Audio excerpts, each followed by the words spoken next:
Hello, you wonderful people, and welcome to another episode of Crime Centric. This being a show where we're talking about crime dramas that I watch. For today's episode, I'm going to talk about season 2 of You. I'm going to go ahead and tell you right off the bat, I'm not going to do the normal non-spoilerish thing ahead of time. I'm going to go straight into spoilers. So if you have not seen all of season 2 of You, do not listen to this because this is, like I said, full spoilers ahead. So you have been warned. Okay, so right off the bat, in general, how did I feel about this season? I thought it was great. I really liked season 1. I really liked this season. The twists and turns were so damn good. We're going to get to all of it, but I do like the fact of the matter is this season did show growth of Joe. And I think it's so interesting, like, so much of the story developing the way it is. I just don't know where to start. Okay, so like first, there's a whole situation of obviously him running from Candace. I was wondering what that situation was going to be like. I thought we would never get the context of how he got away from her, but it's like, oh, they were sitting down and we've got context of their story too, understanding why she hasn't been. Because I was wondering, because it's like, oh, Beck assumed that she was dead. So, but then I thought like, okay, what's up with that? It turns out she came in back into Joe's life because she read Beck's book and immediately was like, Joe. And, you know, it's because he published got her book published and everything like that after the fact. That's kind of what put Candace back on his radar. She had just basically left him alone and just like, he is what he is. But for her, like, because she had moved on, she was just living her life. But obviously that got super complicated because it turns out obviously she wanted revenge, because we get the other side of that whole situation. Because last season we got bits of that story. Now we got the full scope of it. He kidnapped her, was trying to explain it. He's like, oh, this is our favorite spot. Oh, look, I brought all the stuff that you love. Joe doing things Joe's way. And so the fact of the matter is he accidentally was trying to stop her from running, and he accidentally thought he killed her,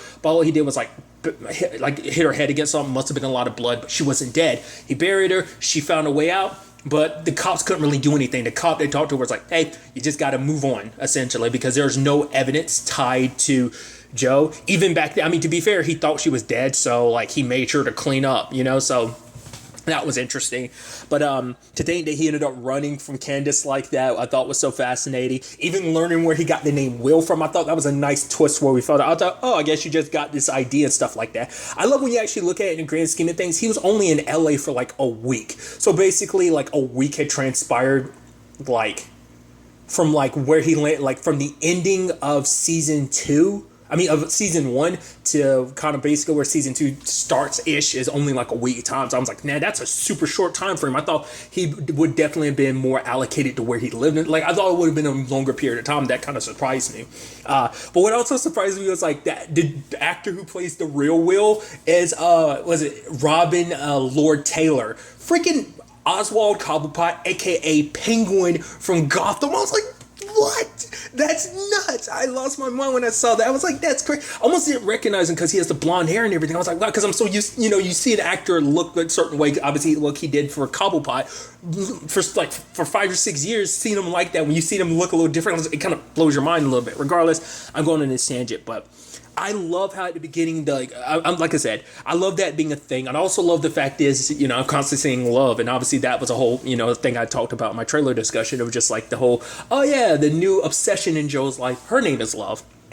But I love the fact is that at first it seems like, okay, Joe was trying to keep his distance. He was like, no, he's trying to fight his instincts and stuff like that. But then like it seemed like even when he tried to fight his instincts, it's almost like, I was like, wow, like the universe is kind of putting you together. You're trying to push back your proclivities. And it seems like, oh, she's kind of, sweeping you in. And then we get to reveal, oh no, he stalked her out like when he first got here, and he caught eye of her, and it was like, oh, he looked into her. So everything that the story, it's so interesting because he's not the best narrator to kind of take, obviously the story's told somewhat from his perspective in many regards, but it's just so interesting to see the fact is that he like warped the story like that, made us as the audience think like, oh, like he's still there, but he's still trying to kind of distance himself. But it's like, no, he put himself in Love's path every single chance he got until he manipulated the whole situation. And I was like, wow. So obviously there's a whole, the whole Ellie situation I thought was really neat because obviously last season showed us, oh, obviously Joe has a soft spot for kids. So I thought, it's like, oh, like he had a budding friend or whatever. I thought it was kind of a repeat of that. Obviously that story takes very interesting turns, especially the whole complicated thing with Delilah, because Delilah kind of hates him. And then because Delilah's story being connected to Henderson, who played by Chris D'Elia. I lost my, I was like, because I had to pause. I was like, is that Chris D'Elia? Totally was, because I think I remember I want to say it was a while back. Sarah Gamble, obviously she's like a producer. She's produced a lot of stuff. I don't even think it's funny because obviously they at one point they reference like Jared Padalecki, and I'm like, is that because Sarah Gamble was on Supernatural? I think she ran season 6 and 7, if I remember correctly. She was the showrunner at that time. If I said, I could be mistaken. I think she had taken over after Eric had left not really left the show, but he wasn't showrunning the show anymore after season 5. Regardless, going on a tangent. So I just thought that was kind of, maybe that was a little inside baseball joke that you referenced Jared Padalecki out of any. And that's what my mind immediately went to, but I'm probably most likely thinking too much. But the point is, she was on Your Mom's House, and she was talking to Tom and Christina about You. I didn't watch too much of it because I think at the time I hadn't seen season 1 of You yet, but I think I remember her referencing the fact that Chris D'Elia was in it. And the moment I saw him in it, I was like, right, she said something about that, didn't she? I completely forgot. Once again, tangents and all that stuff, but I was just like, Chris D'Elia. And it's like, oh man, and he's playing such a scumbag. I think it's kind of interesting because obviously he's probably playing a very super scummy, hyperbolized version of himself, obviously, because that was almost like, oh, is he gonna be some famous actor or something? But it's like, because at first when he's getting photos taken of him, I was like, is he actually playing himself in this or something? It's like, no, he's not. I just thought that was interesting because obviously the character he's playing is actually a comedian too, but obviously once again that kind of gets outshone by the fact is oh, he's a huge scumbag. So that was and I like that whole storyline because obviously Joe does what he thinks he does. He's trying to protect the people, because he wants to protect Ellie, and by doing that he's trying to help Delilah. So the Henderson situation, because obviously Ellie's kind of Henderson's this great big star and everything, so she sees that image of him and just kind of oh, even though Delilah keeps warning her, but it's kind of like Delilah kind of even though she's a big sister, she kind of plays more so the role of a mom. So it's like Ellie's 15 going on 16, as she constantly says. So the fact of the matter is she's going to be more rebellious because it's I don't care what you got to say, mom. It's that type of situation. And she's you're kind of just as screwed up as I am, sis. So who are you to really tell me what to do? It's because she kept thinking Delilah's experience with Henderson was just her partying, not knowing oh, he drugged and knocked people out type of situation. Hell, he even kept trophies of it, of all the pictures of people, and it included Delilah, so... I wasn't expecting that. I wasn't sure how I really expected that story to play, because especially considering the fact is Joe didn't disguise his voice or anything. And it's Henderson's blindfolded and everything, but I'm you didn't disguise your voice, and he kind of met you, so I thought, but to be fair, he kind of forgot you both times. So I was I guess that's going to be fine. And then it's just I thought you were going to straight up kill him. And it was interesting, too, because obviously Henderson tried to be it's because, something happened to me when I was younger. It's that typical, not, I say typical, but the psychology behind molesters, it ends up being because they were molested, they end up causing that trauma to somebody else. It's a very fucked up cycle, so it's kind of, it seems like that's kind of his thing. He tries to justify it, which obviously there's no justification for it. And, Joe didn't want things to go that way.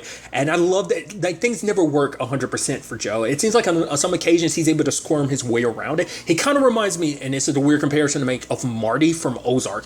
Marty always finds a way to just skirt around some situations. And Joe kind of is similar, but obviously very, very different criminal situations. But him accidentally killing Henderson, I was all right. Well, he's oh, I'm gonna fake it, make it look like a suicide, and then the little Roomba ended up smearing some of Joe's blood into his blood, and he's oh, crap. They never actually explained why they ended up, because later on, Henderson's suicide becomes a murder, but they never explained why. But I guess it must not have been enough. Well, because I don't know. Joe's probably not in the system, so there's probably no blood to compare it to. But I guess it's well, there's probably no covering up the fact is that there was a cover up. Some of the blood being wiped away. It's oh yeah, someone covered this up to make it look like a suicide. So I just thought that was, like I said, they never went into specifics of how they came to that conclusion. But I guess it's just because of Joe's attempt to get rid of his blood that was smeared into Henderson's. That happened. which obviously, like, because everything didn't go to, because obviously Joe tried to go the more non-killer route of being like, okay, get the pictures, but that wasn't enough for Delilah, who was having her relationship, what was it, Fincher, that cop, which I was wondering, I didn't expect that storyline to kind of escalate into what it ended up being. I mean, her having such a, they had their relationship, and it was just, well, it's kind of more of like as they describe it, fuck buddy relationship, but obviously it was kind of potential a little bit more. That's a whole thing, but I just thought that was, kind of interesting. I think it's so sad. I'm going to be skipping around a lot, but I do apologize.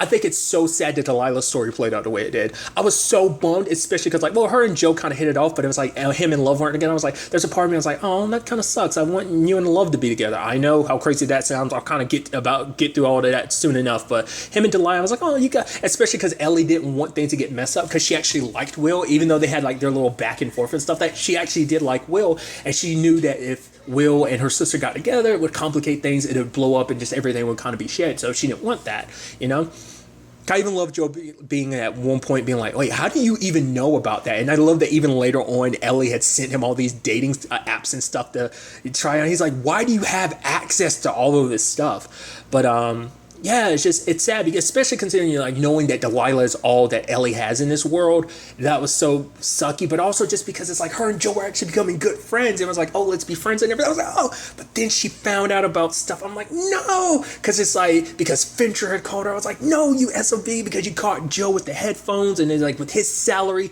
he shouldn't be able to have expensive headphones like that. And it was the same night Henderson died. I was like, no, everything came falling apart. It's like Joe's attempt to kind of cover his bases. It's like, that was so early in the season, and it came back to bite him in the ass later on. Well, it also helped. It didn't help that you kind of got a little drunk with Delilah, and you two banged in the alley and got arrested for it. So that's a little complicated thing in itself. But like I said, like, when you actually look at everything that Joe, and obviously he keeps talking about this, he's like, I learned from my mistakes with Beck. It's actually interesting because, like, there's that moment Delilah was in his apartment. I was like, oh man, she's going to find the painting with the hole, and the hole is covered up. I was like, oh, okay. Because he ended up moving the box because he knew that Candace had attempted to break in before, which, like I said, we'll get to that soon enough. So he had already covered that up because he's like, oh yeah, like, let me not even leave anything to chance, because that's how everything fell apart last time, because Beck found the evidence he had stashed in, his ceiling, obviously. So I was like, oh, I thought that was kind of an interesting, move in the grand scheme of things. So, like I said, I do apologize. I'm all over the place. I think something that should be commended, and it's kind of a weird thing to commend Joe on, in the grand scheme of things, when it came to Love, he did not kill any of her friends. All of her friends are alive this season. Can't say that applies to Beck. I mean, he did kill Peach and everything. In his mind, he was protecting Beck, but still, didn't kill any of her friends. Also didn't kill her significant other, to be fair, her SO, or her being a widow and everything. James had died. But also, like, the Australian dude, Joe didn't kill him either. So I'm like, I think you can think of that as progress. But nevertheless, like I said, I did admire like, it's weird to say things like admire, but just I'm talking about from a storytelling perspective. Let's just make it clear. In no shape or form are I'm like so gung-ho about everything that Joe does. It's like, he does a lot of terrible things. I mean, like I said, character growth, realizing some of that, because a lot of the time he isn't self-aware of it, He never was in season one, kind of seemed like it was the same way in this season. I'm in that complicated area where, like, I've talked about it before, I kind of root for the villain sometimes. In no shape or form am I, it's that complicated thing. I don't want to say I root for Joe, but in a twisted way, I kind of do. It's in the same way. It's not even in this. It's kind of like Walter White or Light Yagami. You kind of root for them because you kind of want them to get away with everything. Like, I was just kind of hoping it's like, well, maybe you won't kill Love, and maybe things will kind of work out. Maybe she'll never find out the truth and stuff like that. That's kind of what I was hoping for. I know how twisted that sounds. Like I said, in no shape or form do I condone anything that Joe does, but just from the storytelling perspective, it's always interesting when you get a villain's perspective, because once again, it's a phrase I love so much because there's so much truth to it. I mean, it plays such a pivotal role in any story. It makes any good villain a villain, because no villain thinks they're the villain. Everyone thinks they're the hero of their own story. And Joe thought he was kind of trying to be a hero too. Like everything with Ellie and Delilah, he was trying to help out. He was trying to help out, with Love, especially the complicated relationship with her family, which that's kind of interesting. I think that was kind of a nice element to this to kind of differentiate Love and Joe's relationship to Beck and Joe's, because Beck's family was literally only in like one episode. Obviously, like her full family, like her mom and dad were only in one, but her mom was kind of repeat through a little bit throughout the season. But obviously, like a big part of this was her brother 40, in particular her twin, which that in itself came with some interesting complications. Like I thought it was actually kind of interesting because like in a way, Joe actually kind of got friendly with 40. Like it was a means to an end, dealing and helping with 40 because obviously Love, they kind of had a codependent relationship. It worked both ways. She needed to help her brother needed to be helped, so it was that kind of complicated relationship. I even think it's even interesting when you actually think about it because Joe actually kind of became friends with Will. They were playing like Hangman, and I was like, okay. But I guess it's because also it's like, well, for him, he's like, oh, I don't got no room to judge. I'm kind of a criminal too. Like I help people I kind of get mixed up in the criminal world. So I guess he wasn't trying to judge Joe. Even giving Joe his real number, like, yo, call me up and everything. And they actually talk. I'm like, there's a part of me that's wondering like, maybe in the future, Joe and Will can kind of talk and stuff like that. That might kind of in a weird way be Joe's friend. But like I said, Joe and 40 kind of became buddies too, and I thought that was it's a weird dynamic considering the fact is like 40 had so many ups and downs throughout the season. Part of me also kept thinking like the whole 40 Love thing. Well, they end up playing tennis, because I know Love obviously is the term for the scores is like 15 Love. I don't, because the scores are by 15, so 40 wouldn't count, but it just immediately makes it being a number just makes me immediately think, or is it 40? Because ain't it 15, 30, and like every 15 points is like tennis is, I'm not well versed in tennis, so I'm ignorant, so I could be 100% wrong about that, but it just made me think of that, especially when the fact is that they play tennis. There was also another little thing I kind of lost my mind at. The fact is that Ellie was like, okay, Jessica Jones, when she was talking to Delilah about like her investigating Henderson, I was like, I got giddy about that. I was like, hey, part of me wonders is that only a reference you're making because of, this being on Netflix and Jessica Jones also being on Netflix? And, it makes me wonder about stuff like that. I was like, oh, I mean, it fits perfectly. Obviously, you don't know Jessica Jones. She's a private investigator. So, which almost like when at least, based on the character from the TV show, because that's like Kristen Ritter's version of that character is the only version of the character I've known. I've gotten peeks into the character in the comic books. Regardless, I'm going on a tangent. I love that little reference. Jessica Jones. I got so giddy about that. I don't know why. But nevertheless. I'm also sitting here thinking about it in a twisted sense. This is actually the least amount of people Joe has killed in the season. He killed way more people last season. I mean, because technically speaking, he killed what? He only killed Henderson this season, if I'm remembering correct. Henderson was the only person he actually killed, which obviously he's killed like 8 people in total. He killed like 6 or 7 last season alone. So it's kind of like crazy when you think about it in the grand scheme of things. I think it's actually 5, if I remember correctly. I think it's 6 people in total he's killed in the confines of the show. From everything with the Beck situation now to the Love situation. It's 6 in total, but it was 5 last season alone. So once again, in a twisted sense, some improvement. But speaking of that improvement, I like the fact that he was trying to just be friends with Love, because for him, he didn't want to rush things, but things got complicated because of everything that she went through with James. She wasn't willing to kind of take things, it's like, why waste time saying something you want to say? Because if you don't say it, there's no guarantee you won't be. And I even thought it was interesting because it's like, oh, she knows the sign language for Love. I was like, and in the back of my mind, I was like, oh, is that because James was deaf or something like that? And it totally turns out to be because I was like, well, it totally makes sense why you would know sign language then. Because I don't think she ever fully learned it. I think she picked some of it up. I mean, anytime there were conversations and flashbacks with her and James, she never used sign language. She always just, obviously he read her lips. So I guess it was a thing of like, maybe she picked up a little bit, or maybe it was a little bit afterwards that she kind of took up a little bit of sign language. That was the only sign language she used, was the one that kind of represents love. So, which, obviously in the grand scheme of things, her name being Love and everything, very befitting.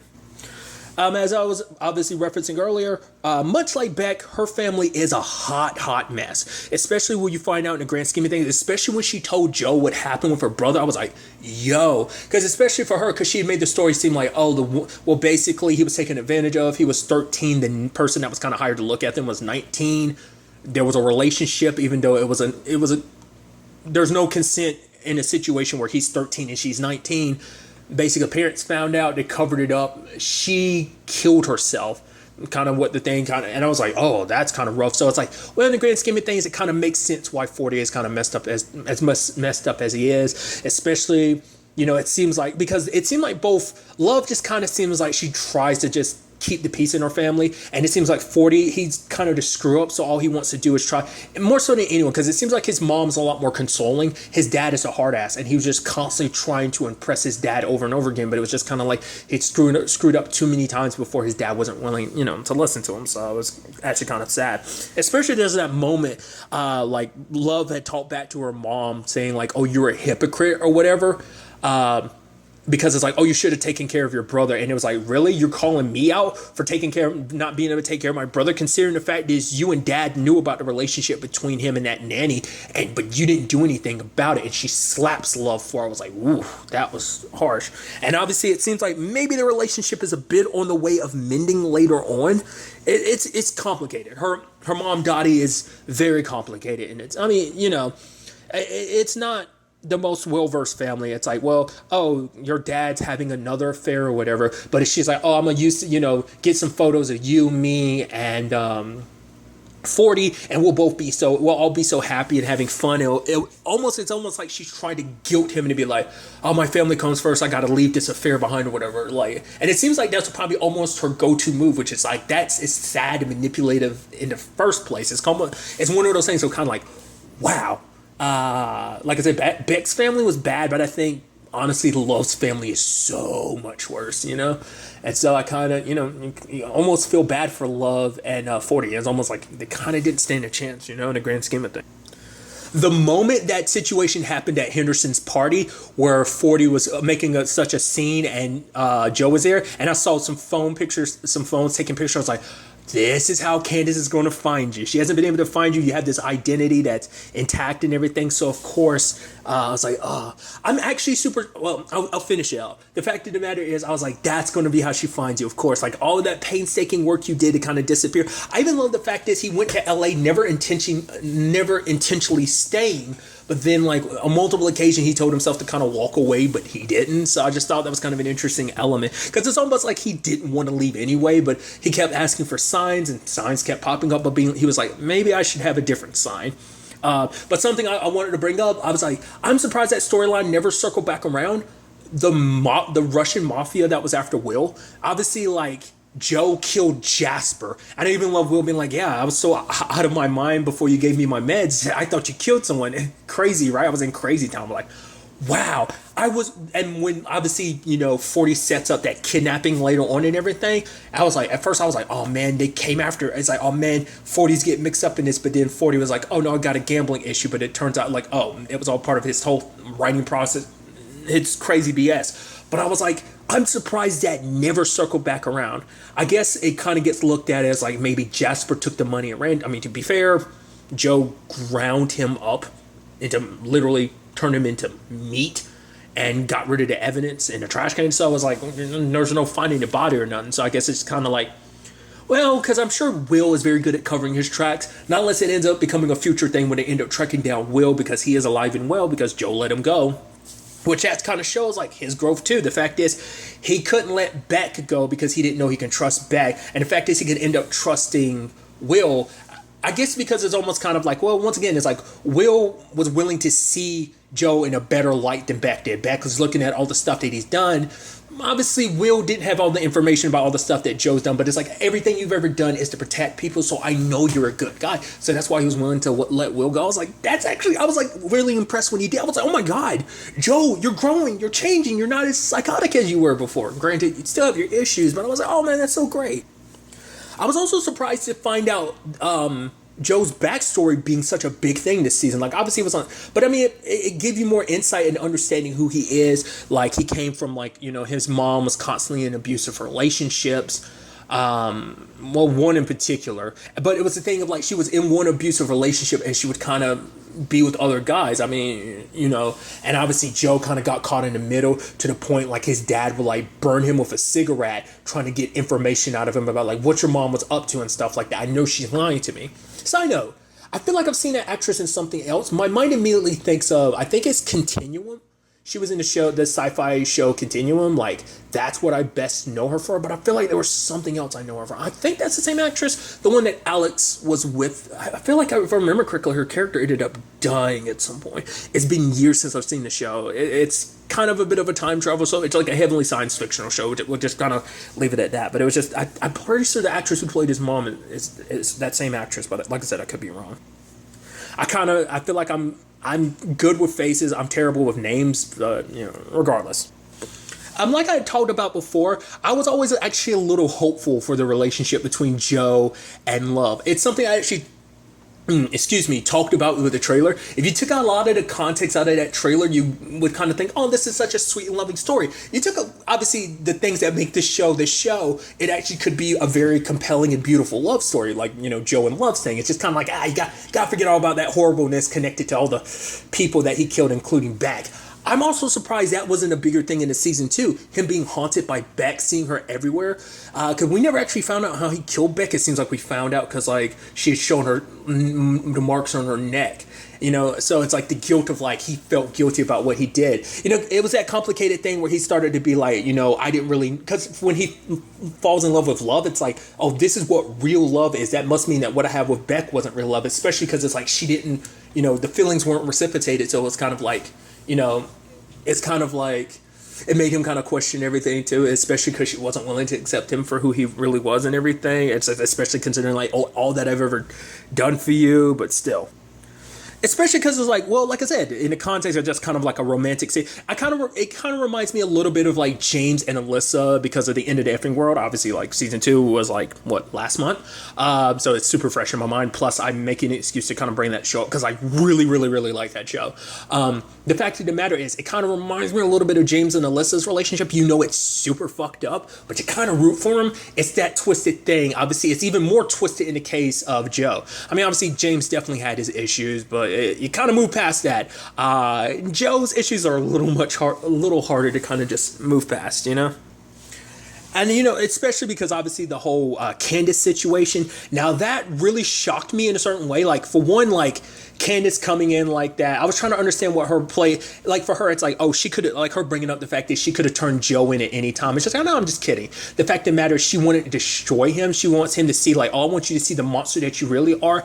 And then, you know, I want to destroy you first and then kind of turn you in because you have to pay for all that you've done, not only to me, but to everyone. It's like, I found out, you know, you did it to Beck. I'm not going to let you do that. In her mind, and, you know, at part of me was wondering, like, because I couldn't tell from the trailer, I couldn't tell whether she was trying to take down Joe or whether there was some twisted version of her that was kind of obsessed. Because that's why I kept wondering. I was like, we keep hearing about all the terrible stuff that he did, but are we going to end up finding out that Candace is as crazy as Joe is and maybe she shifted things? It's like, no, she was 100% a victim in all this. She was just trying to get redemption.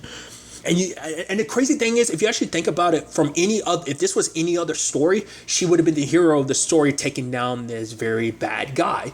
You know, so, you know, it's almost, it makes you wonder, is that what that's kind of coming from, like a woman getting revenge type of situation? Like, that's why I was wondering, is that kind of where you know, because I've never read the book that this story is originally based on, but I'm wondering, is that where that's kind of pulled a little bit influence from, but rather going from, like, the lady who's getting revenge side of things, you're on the bad guy's side. You get his perspective on things because, once again, he doesn't think he's a bad guy. So I don't know. I don't know if that was something that was in the author's, like, mind when they wrote the book, or even that was something they kept in mind when, you know, control. Because I don't know how much of this show is based on, like, I know it's based on the book, but I don't know whether it's like, was all of season 1 the book, or is this also stuff from the book as well? So, you know, that type of situation.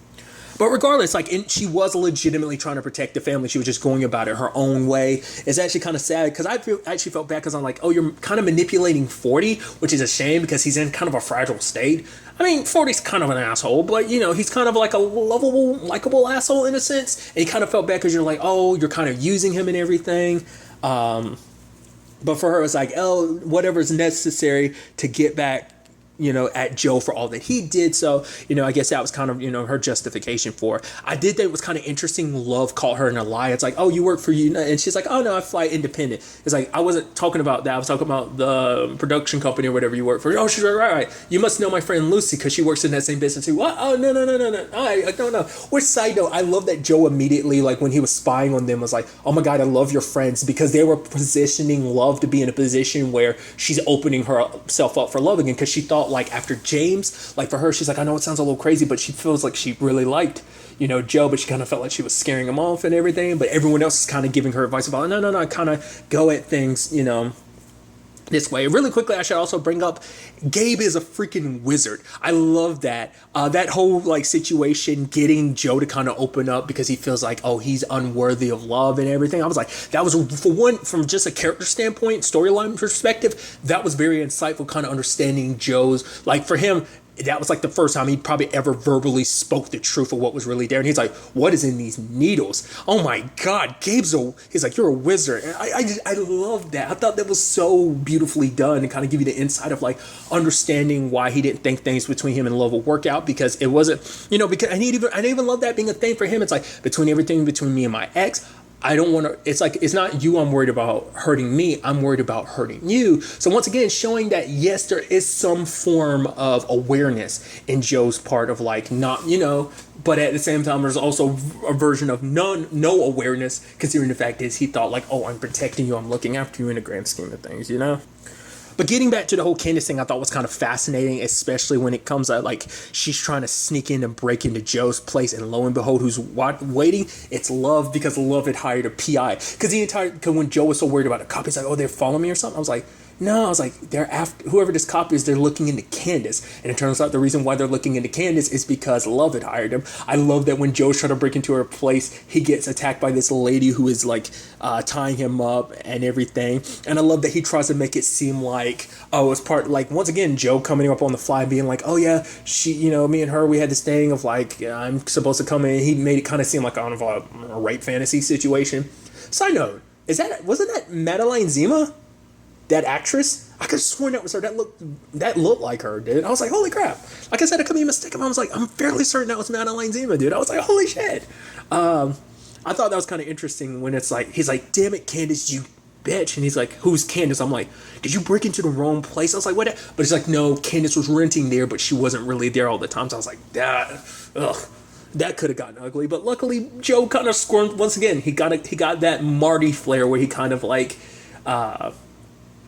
gets around situations. I thought was kind of fascinating. But Love and her having to sit down, and she's telling Love all this stuff. Honestly, you know, before we get to the thing much later on, I'm like, that should have been a key sign right there. Like, anyone else would have jumped at the bit to be like, but I guess, like, everything else kind of makes it seem like, no, everyone doesn't believe Candace because Candace is crazy, especially considering the fact is, well, she was locked up, you know, in a mental hospital for like a year. So it's kind of like, and I thought that was so interesting, you know, the whole, but, like, Candace reveals, like, oh, his name isn't Will, it's Joe. And then she confronts him about it, and Joe tells her everything. Well, not everything, but it's like, Candace is, and I love it, twisting the story. It's like, Candace, she's crazy. I had to get away from her. The whole Beck thing, me and Beck went on, like, one date. She took a picture or something like that, and I found out, oh my God, she died. Like, I didn't really know her that well. I was like, how do you get around that, considering the fact is you hung around her friends?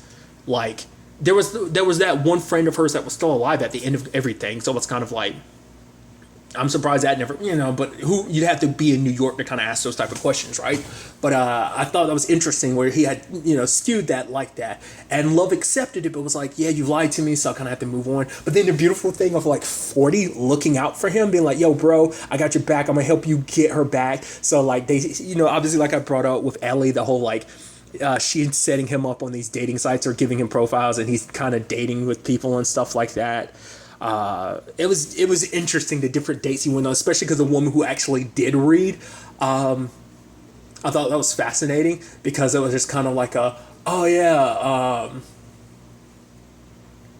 it was a fascinating situation because I guess for her it was just she was like breaking down like quoting stuff, and it's like at first I was like, oh, I guess they're gonna hit it off because she makes a quote, she quotes him, no, I think he quotes Hemingway or something like that, and so they, no, I think she quotes Hemingway and then he quotes something else, whatever the case may be. It seemed like they're gonna hit off, and then she starts quoting other stuff and she's drinking the wine, chugging it down. I'm like, okay, and then she starts breaking down. I was like, okay, that's kind of a no.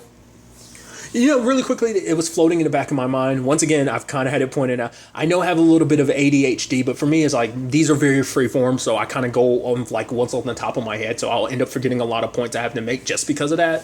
Maybe it's ADHD. It's kind of my process, whatever the case may be.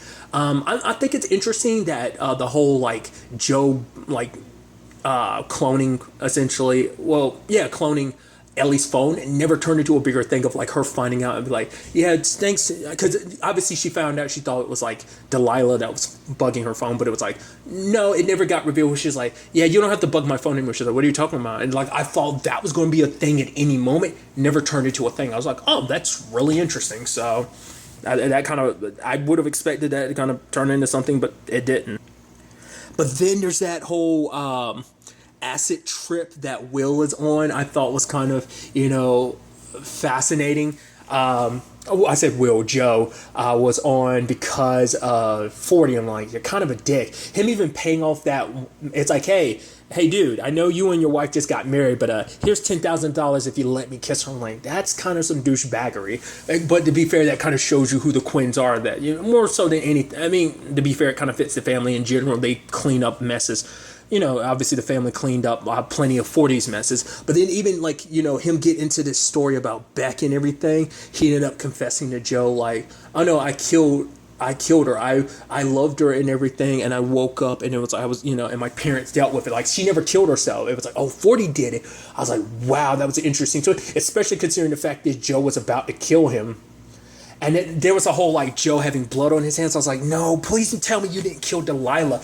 But then he kept bringing up points. I was like, wait, it couldn't have been you that actually killed Delilah. Because a lot of the stuff you're saying, even though you're kind of psychotic in the way that you are, I'm like, but you covered certain things up. It's like, I was like, there's no way you could have been the one that actually killed Delilah. Because a lot of his reasoning for why he wouldn't do it, actually, like I said, in a crazy way, did make sense. But like I said, that was actually enough because Joe understood, because I was like, wow, there is a little complexity to 40. It's like, oh, wow, like he found some kinship there. To be fair, he was high. I'm sure that kind of affected things as well, but still.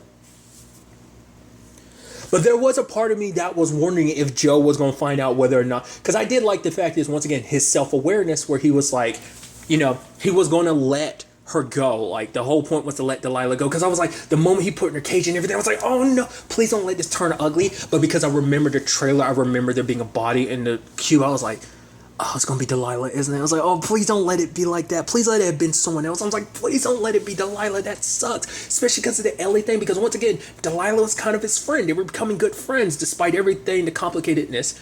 And then Ellie, it's like I said, Delilah's the only person Ellie has in the world.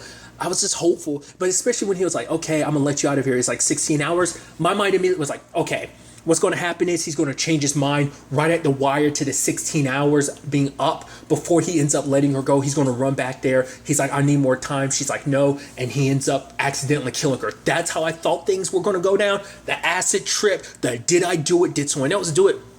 My mind started racing. I was like, if it had to be anyone, it had to be Candace. But then I started thinking like, well, why would it be Candace? Because Candace would be so gung-ho about Delilah turning him in. But then it's like, well, I guess, because it would have meant he killed Henderson, but actually he kidnapped her and would have done, I wonder, did Delilah believe him about because I think even she was like, well, she didn't know if Joe would believe her about I wouldn't turn him in. I don't know if she actually would or not. I mean, obviously Will didn't, but Joe's intention was to let her go for Ellie's sake, because obviously he does care about Delilah. He does care about Ellie. He wanted to do right by them, But I was like, but like I said, Candace was at the forefront of my mind, and then slowly but surely everyone started kind of getting checked off the list. At first, I even started thinking like him. I was like, wait, was it 40?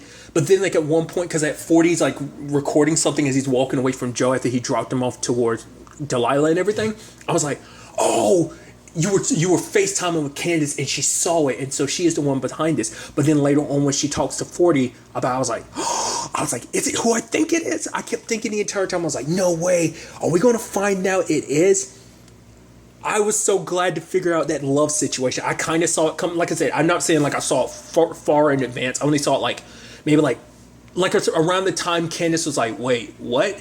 What was Joe up to? So it's like she didn't know anything about the Delilah thing. So it had to be someone. I was like, it was Love. I was like, Love killed Delilah to protect Joe. I was like, what? And when it gets, especially because she's going off, the way she's like, no, tell her that you didn't do it. The fact of the matter is, because when Joe was like, no, I did it, she started breaking down, because it started going back in my mind before that moment. I was like, that's why she was crying in front of Ellie. It's not because, oh, you were consoling Ellie, which was kind of a beautiful moment. It's like, it wasn't because like, oh, because he was like, oh, you're looking at me like I'm a good man, but maybe I'm not. It's like, no, she was looking at you out of guilt because she felt bad because what she took away from Ellie, especially because she spent so much time with Ellie learning about their parents and finding out like the situation here came from, and that, despite everything, her complicated living situation with her sister and everything. So it made her feel even more guilty, knowing like, what did I do?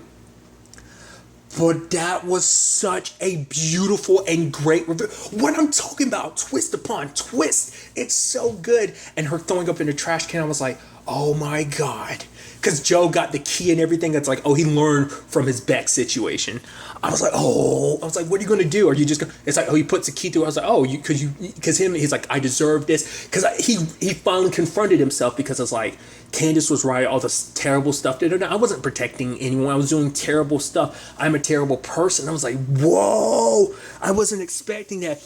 And then it's, Love. I was expecting her to kind of put her in the cage and pull Joe out. I wasn't expecting her to take a broken bottle and kill Candace. I was like, whoa, dude. Surprise after surprise. And she comes back and it's like, what happened? It's just like, I dealt with it. And it's like, and then we get the massive reveal. I love this Love situation. I was like, and I won't lie to you, at that moment in the back of my mind, before the 10th episode started, I was like, I paused. I was like, because that was a lot to process. I was like, it's twisted to say, I wanted them to get away with it. I shit you not. In that moment, I was like, I kind of want both of you to get away and kind of be happily ever after. I know it's sick and twisted, but that's where my mind immediately wants. Because even though it's a sick and twisted relationship, there's that part of me that's kind of a hopeless romantic. It's like, is this really the situation you want to be a hopeless romantic about? I know, but I really dug their relationship. I was like, holy crap. Like, I mean, don't get me wrong, because I even thought it when I was watching season 1. I was kind of hoping what happened between Joe and Love. I was kind of hoping that was what was going to happen between Joe and Beck, but obviously it didn't. So I thought we were going to have a repeat of history. But for us to find out like that there is darkness in Beck, and that's why I'm thinking in the grand scheme of things, her like taking what Candace said and was kind of fine with it, because it turns out the entire time, like slowly but surely, like for one, we find out the nanny that obviously 40 thinks he killed. She's the one that killed her, because it's like, oh, I'm protecting my brother. Obviously, she found Love. She found a new path with James, but obviously he died, and obviously that kind of left her alone. But then she saw Joe, and she saw the same thing in Joe that she saw in herself, that darkness. And it was like, because she even brought it up early in the season, like when she was inferring to it without inferring to it. She told Joe, like, someone who's went through a lot of loss, like people want to be like, oh, give me their condolences and everything, act like they understand what I've been through. But she's like, when I looked in your eyes, I saw to have loved someone and lost. Obviously the whole Beck situation, but obviously it ended up being that look that she talked about seeing in Joe obviously turns out to be something deeper. So everything was her meticulous calculations, her hooking up with like her on and off rebound dude that was James' friend. The fact of the matter is that was all for the purpose of making him jealous. Like she kind of pushed and moved everything.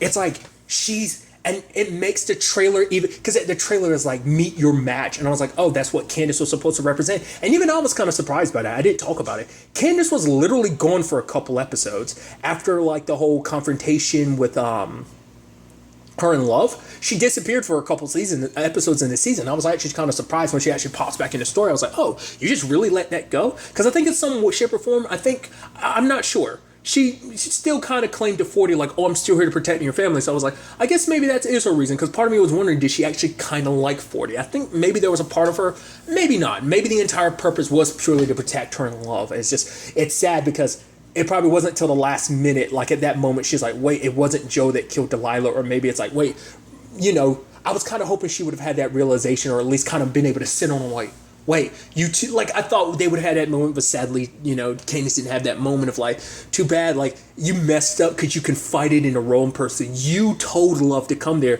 because you wanted, because it's almost like you wanted to feel validated. You want someone else to know, Joe is crazy. See, you needed to know, I'm here to protect you. I'm kind of your guardian angel almost in a way. Like, it validates kind of wrong, but it's her being like, here, I'm trying to save you from the big bad wolf, essentially, but, sadly, turns out Red Riding Hood was actually kind of a wolf in sheep's clothing herself, in a metaphorical sense. But, I was about to go on another tangent, but I'll leave it as that. But so it's interesting. I was like, wow. And so her killing, like, because she actually found a cage way before now, and being like, she's like, oh my God, I finally got to see you, I got to know you. And it's like, for her, that's why she felt this kinship in him. It's like, I showed you my family because I showed you what I wanted by showing you what I didn't. It's like, look at how messed up my family is. I don't want this. And I was like, dude.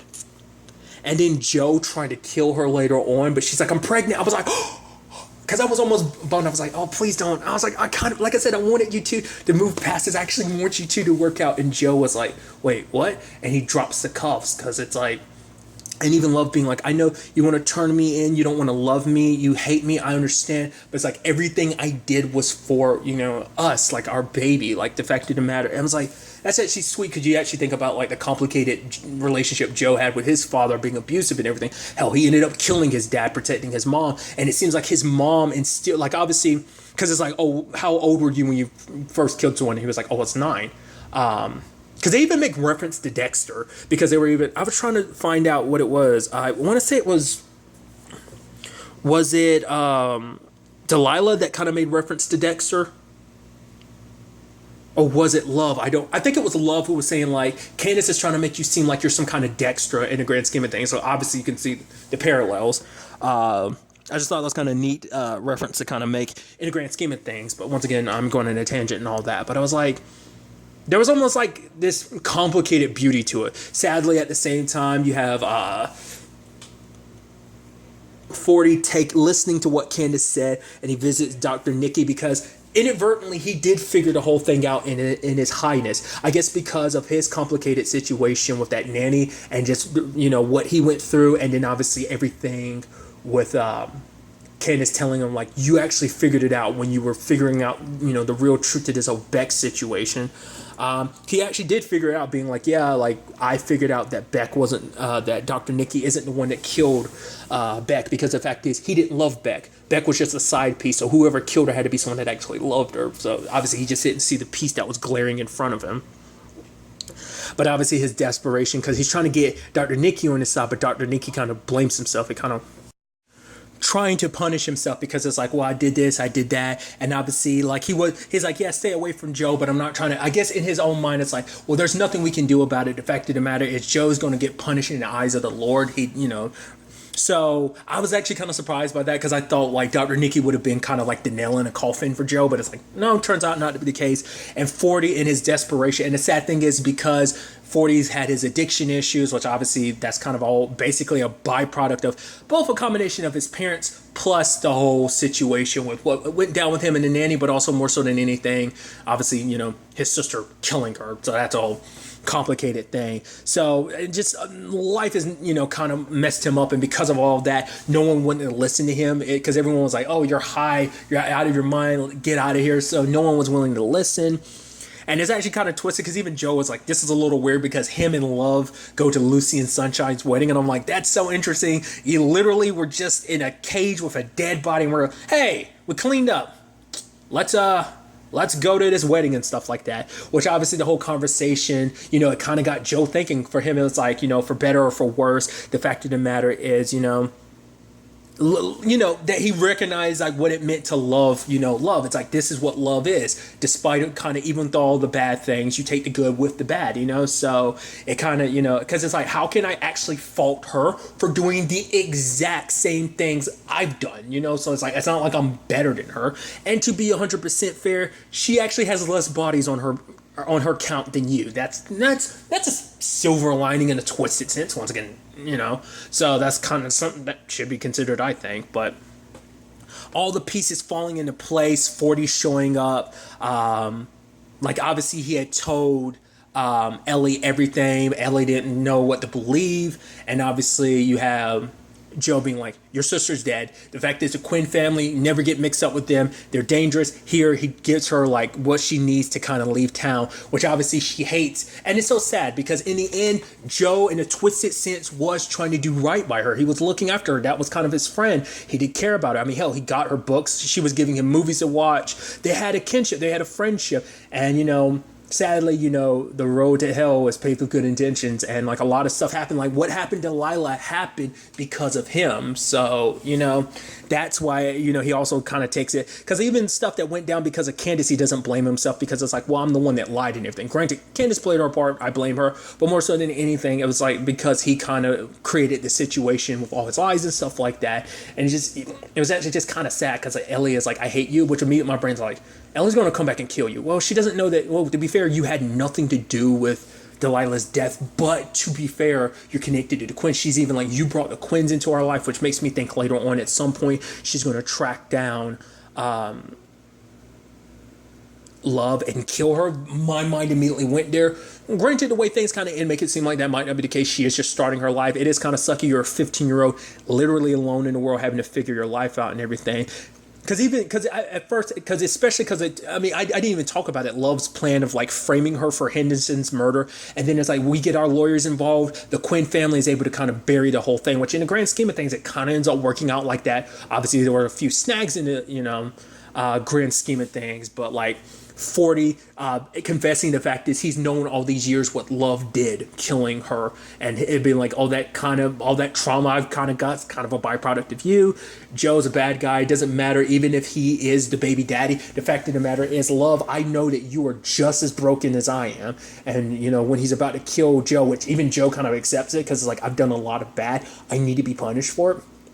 But lo and behold, he goes on. Fincher shows up, ends up killing 40 in the process. I was like, oh, it's going to look like that, isn't it? It's like, oh, it's going to look like that. Oh, it's going to look bad. He come in there because we know that he's kind of watching from the outside. So did some very fascinating developments in that regard. I was like, wow. And so it's like, oh, it looks like they were looking into 40 for Henderson's murder. But because of the Quinn family, they were able to bury that. And it's like, holy smokes. I was actually like, this is actually tiptoeing towards a somewhat good ending. It seems like Ellie's just sending stuff being like, yo, send the same amount again in like 3 months or whatever. So it's like, she doesn't forgive Joe, but Joe is kind of her lifeline in a sense. So I don't see there any relationship there ever being repaired. But for Joe, he doesn't care. She has the right to hate me, but as long as she's safe, that once again, that's been his top priority since episode 1 was to look after Ellie. So it's kind of like, even if she hates me, I don't need her to like me or love me, And in a sense, it is kind of crazy because Joe even talks about the fact is that in a twisted sense, he ended up getting everything he wanted. Someone that needed him, something he can never get from anybody else, because that this is kind of all a byproduct of everything that happened with his mom covering up. Like, can we now know, like, his mom left him. He got sent to a boys' home and kind of grew up in, the system because his mom was like, the fact is, I'm not in a good enough condition because of everything that I'm dealing with. Because she blames herself because, she was trapped in that abusive cycle where it's like she kept leaving, but she'd come back, and I think that's something anyone, under those circumstances would not fault you. It's not, it's not her fault, it's just kind of like, it's that sad abusive cycle some people might find themselves in, So she wasn't kind of to blame, but she blamed herself, and it's like, because I kept coming back and what I put you through, I put you in a position where you had to kill your dad. You were just protecting me. You were a good boy. So the fact is, she was like, I'm failing you as a mother, so she gave him up. Which obviously the whole conversation, it makes you wonder at some point, Joe probably did go looking for his mom at some point, or maybe he didn't. Because, even she was like, is your mom, he's like alive, and she's like around. And it's like, he never really answered that. So, but then like the ending made me think like, it's like, oh, I've been like keeping an eye on you, neighbor. And I was like, is that supposed to be his mom? Did he, with the Quinn's connections, did he find out where his mom actually was? Because they have a lot of power reach. So I was like, did he actually find out where they were and moved in next door for that particular purpose? But it was like the way the ending is, I'm like, wow, he's kind of getting a happily ever after, kind of walking away from everything. Once again, there are still the loose ends of like, oh, Dr. Nicky, if he ever changes his mind, that could get ugly for Joe. The cops have kind of buried that whole thing because of the Quinn family. I mean, more so than anything, they think that 40 was behind it. I'm sure Love kind of helped push that narrative. So it's like, because of everything it was going through, it's like, we need to just kind of, bury this for our son's sake, which is, go and give more. It's sad because their dad always looked at him a certain way, which obviously their mom wanted to protect their son. So obviously this is her way of doing it. But I'm sure the dad's just going to be like, oh yeah, like that's no son of mine. He was already like that before. I'm sure, like learning potentially that 40 was behind all this terrible stuff, so, but it's like, him and Love are together, they're moving, it almost seems like this is almost a happily ever after, but then like you have him at the end being like neighbor. So I'm like, I don't know if like I said, my immediate thought was like, is that supposed to be his mom? Another part of me is like, or is that just him finding a new obsession, like, because I was wondering, I was like, because that's why I'm kind of giddy about giddy's kind of a weird and wrong word to use under circumstances, but I just think it's an interesting step where the story could potentially go going forward. It could be a situation of like, well, him and Love are kind of a bit disturbed, so it's like, rather than Dexter kind of going at things alone, I mean, to be fair, he kind of had some people by his side at one point in time. I was actually watching it the other day because my mom, I guess, is recently rewatching the Dexter series or something, and season 2, Jamie Murray's character, like, so Dexter kind of had someone by his side to it. Well, there was also, oh my God, is it Ivana? I forgot her last name. I didn't know that she's in Handmaid's Tale because I haven't watched the show, but she was in Chuck. I'm blanking on her character's name from Chuck. Sarah, right? Yeah, like the main. She was like the main lead spy. Like her and Chuck eventually became a couple, right? Like her, like I'm forgetting Ivana's last name. Like they kind of had a similar thing later on in the show.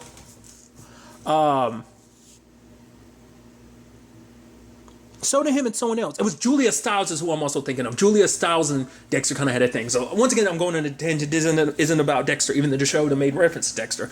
Regardless. I was just wondering what that would mean if, like, like their new obsessions of like, hey, we're a happy family couple. Let's find another happy family. It's like, oh, we're doing all this to protect this family. It's like, oh, they got some stuff. Like, I'm wondering, would the cycle kind of repeat or not? Would that even be a story they'd be willing to tell in the 3rd season? Because, like, when you look at things like here, it's like, if they wanted to, not saying they should, but if they wanted to, they kind of could end this here. You'd be like, honestly, that's kind of a satisfactory ending, leaving enough open for there to be more stories without having to tell more stories. But if they decide to tell more stories, I wouldn't be mad. I'd actually enjoy that, especially with this new dynamic between him and Love. And what this, whole situation would mean going forward, considering the fact is you have a kid who's most likely going to have your issues as well. Because it's like, because like Joe was like, oh, I'm sorry I broke you. But for her, it's like, no, I wasn't broken. Like, her situation started long before she met Joe. For her, it's like, I found someone I was able to truly see and accept. And for Joe, it's like someone finally accepted me and saw me for who I am, despite all the stuff that I was like kind of blind to before. But now I see about myself, which is terrible. Someone accepts that darker side of me. And obviously he found his way to accept, because even he was at first, he's like, he didn't hate Love. For him, he just felt weird about it because like, I don't know what to do in this situation. Because the only thing he was worried about was like maybe she decided to end up killing Ellie, which is like, no, that's never part of the plan. I would never hurt Ellie, because I'm sure when she looked at Ellie, she saw a bit of herself, a child caught up in a complicated relationship that is the family dynamic. And so like she sees how messed up her family made her. She probably didn't, she want Ellie to have a good start. So once again, everything kind of worked out to the way she kind of planned, not beat by beat, but the end result kind of ended up being the same. So like I said, I this season was a huge surprise. Like I said, I'll reiterate it. I liked season 1. I really did. I really, really liked this season. It was great. Like I said, just twist upon twist. At the time of me recording this, it hasn't been confirmed whether or not You is coming back for a 3rd season. I really hope it does. Like I said, if they just started things kind of ended here, I'd kind of be fine with it. But now that I kind of talked myself into it even more because of just getting excited about seeing what Joe and Love's situation could be like in a season 3. I'm like, nah, bump that. Definitely give me season 3. I want don't end it here. Give me season 3. Give me season 3, dude, because I'd love to see this new dynamic and what this means for Joe growing as a character. Like I said, potentially what this could mean rolling in the Ellie storyline. There might not ever be anything of that because they ended up, because it seems like every season they're basically moving locations. So he ended up leaving New York and everything behind. He ended up leaving everything in LA behind, so that depends on where they end up at the end of, season 2. But it's like, it'd be so interesting to see them in the suburbs and everything and what their proclivities could mean. Because obviously we always get Joe's perspective from the story. So would that mean next season we'd get like a balance of like some of Joe and Love's? And it's just kind of like him kind of getting his obsession, and then like, does she feed into it? Because everything she's going to be doing is for protecting Joe and her baby because she loves both of them. So I'm so curious to see what that would look like. So like I said, I have my fingers crossed hoping for a 3rd season because I'd love to see what they do with it. But really, that's all I want to talk about. Till next time we meet, be happy, be safe, live life to the fullest, and enjoy it. Good day and good